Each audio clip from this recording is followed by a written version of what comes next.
கோவை மாவட்டம் மேட்டுப்பாளையத்தில் தங்கள் பகுதியில் தூய்மை பணி மேற்கொள்ளவில்லை என புகார் அளித்த இளைஞரை பெண் கவுன்சிலரின் கணவர் தாக்கிய வீடியோ வெளியாகியுள்ளது.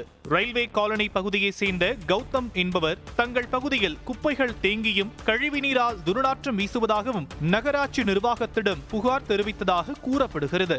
இதனால் ஆத்திரமடைந்த அந்த பகுதி கவுன்சிலர் கவிதா மற்றும் அவருடைய கணவர் புருஷோத்தமன் கௌதம் வீட்டுக்கு சென்று அவருடன் வாக்குவாதம் செய்தனர். அப்போது புருஷோத்தமன் திடீரென தாக்கியதில் கௌதமுக்கு கழுத்தில் எலும்பு முறிவு ஏற்பட்டதாக கூறப்படுகிறது.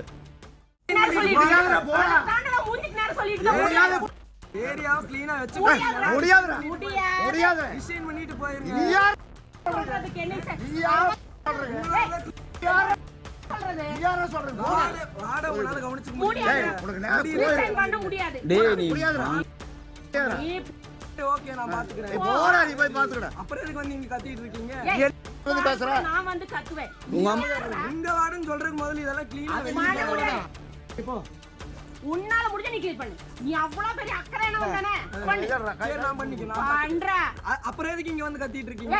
டேய் நான் கத்துவேன். நீ ஏன் முன்னாடி வந்து நிக்கிற? அப்புறம் எதுக்கு உங்க அம்மா வீட்டு முன்னாடி வந்து கத்திட்டு இருந்தா அவங்களே என்ன திட்றா? யாரு? யார் திட்றா? யார் கேக்குறீங்க? நீ ஓட்டு போடுங்க. ஆமா ஆமா. யார் போட்ட?